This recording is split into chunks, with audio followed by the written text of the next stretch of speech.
Napakasimple.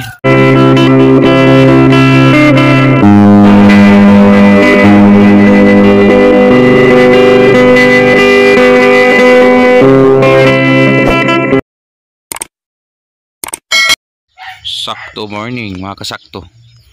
So mga kasakto, andito na naman tayo sa harvest, pang 6 na harvest ng ating Star Premium mula ni Condor.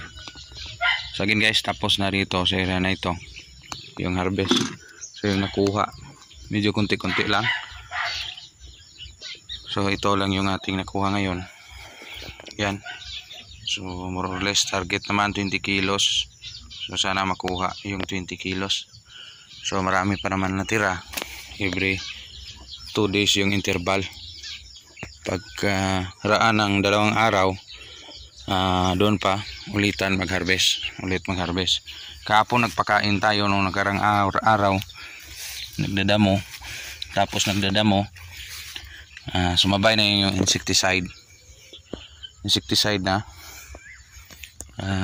may mix din na foliar. So next video i-reveal ko na kung paano yung gumawa ng paano ginawa ko yung spray. So sa ganitong bulas at sa ganitong bigay na bunga. So continue pa rin yung harvest ito. So umaga kami nagsimula, may nakuha na kami na konti. So ito lang yung pag-harvest guys. So pwede sana ikutin pero mahirap na. So yan, ito naman. So pagkuha nito, pwede sana, yung proper talaga is ganyan, ikutin mo lang. At ingatan nyo kasi guys, ito kasi magbibigay pa ito ng bulaklak. Kung may bulaklak o may talbos, may bunga. So yun ang pinag-intindi ko dito sa sitaw. First timer, sitaw farmers. So yan. So yan na po nito. So naiwan yung pinaka point niya. So dito sa pag-harvest, kailangan mong tingnan talaga yung area na makapal-kapal. So dito makapal yung dahon. Ang naka-advantage lang ni Star Premium guys is hindi gaano magbigay ng dahon. So God's blessing, hindi nabigyan ng hindi pa naidahon yung ating sitawan.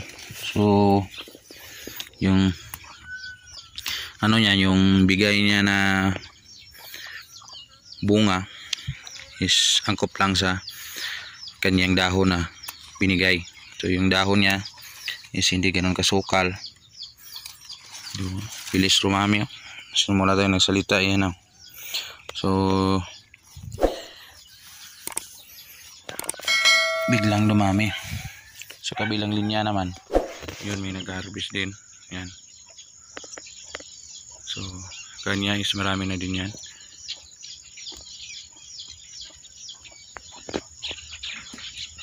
So sa pagkukuha nito guys, ingatan nyo kung ilang piraso rin makuha nyo.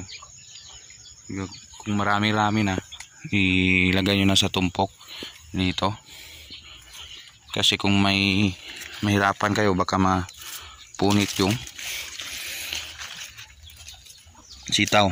So napakalambot lang kasi ito. Yan. Dito may isa rin tayo rito. Yan.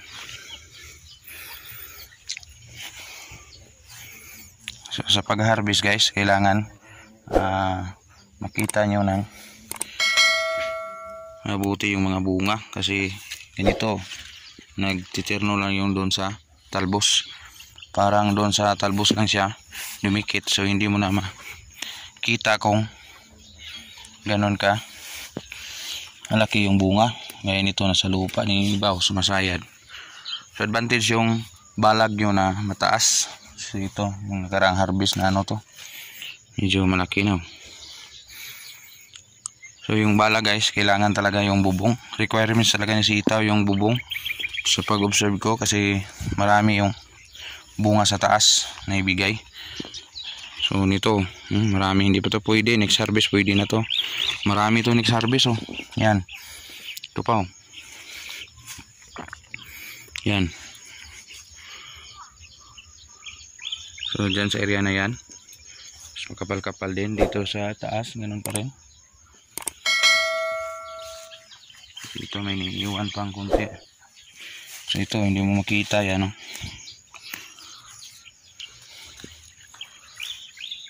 Sa pag-harvest ng sitaw guys, kailangan talagang nakadilat yung mata nyo kasi hindi mo makita, parang talbos niya lang, yun pala is bunga na, yung mga sanga niya sa ilalim. Ito especially yung variety na mga green, may condor, yung mga star premium, negro star, marca verde, yung mga variety na yan guys is napaka verde. So yung verde pag dumikit sa dahon na ganyan oh, doon agad na kilatis. So dapat titig kilatis yung tingin nyo sa isang dahon. Pag ganun nyo, nandyan lang yan sa ilalim. Kailangan maging tuto kayo sa ginawa nyo. So ito, marami kasing guys, talbos. Ingatan din, wag puro madali. Kasi kung madali kayo, yung kapital nyo is nasa sanga. Tandaan nyo palagi yan, kahit anong bunga na tanim, yung kapital nyo is nandyan sa puno. Yung kinuha nyo is yung ano nyo lang yan, is yung income nyo minus expenses. Yun ang formula ng ganitong tanim, yung bunga. Marami na yan, lagay mo na sa baba, kuha naman ng bago. Yan. So napuluputan ng guys oh, talbos. So dito sa area na to is next harvest marami to kasi marami yung alanganin. Kunti lang yung ma-harvest. Maraming dito guys oh, kasi nung nakaraan marami kasi itong damo, hindi mo makita. So ngayon marami nang nagpuluputan doon sa kanyang talbos. Pulupot ng isang talbos, hindi mo na makita. Yan. Simple lang mag-harvest ng sitaw guys. Kung susunod talaga kayo sa proper na pamamaraan is napakatagal. So ganyan yung style natin, is ingatan natin yung talbos na hindi damage. So again, may nakuha na naman tayo info sa ating pagtatanim ng sitaw. So kailangan maging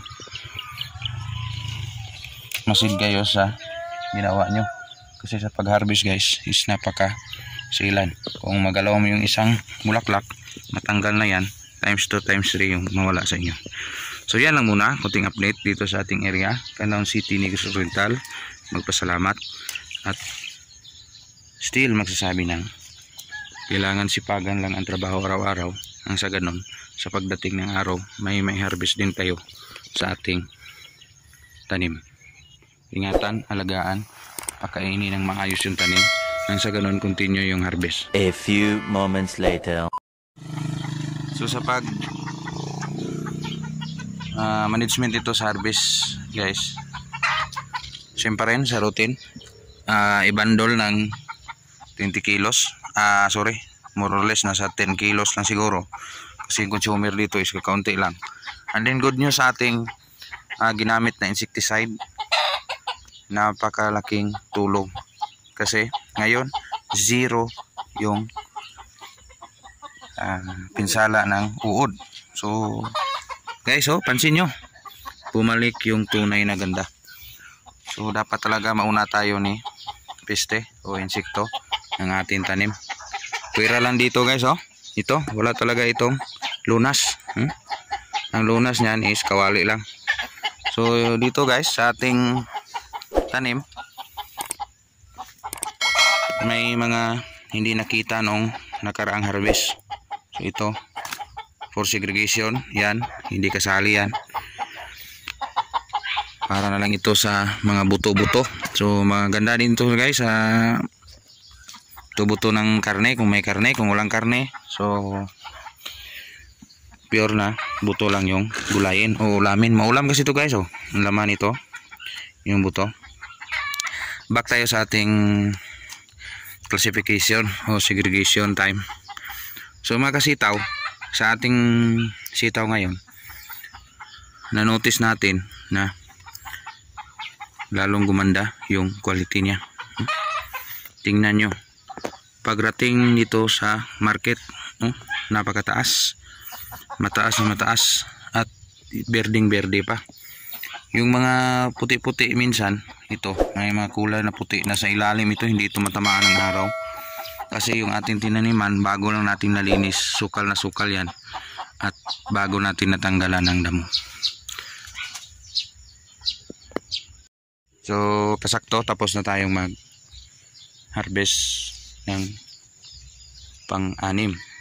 So, ngayon, for segregation time. So ito yung proseso guys, may bundle. Ito yung total harvest natin, system, more or less nasa 20 kilo siguro, o aabot ba, alagaan, pakainin ng maayos yung tanim nang sa ganon continue yung harvest. Salamat, Insakto TV.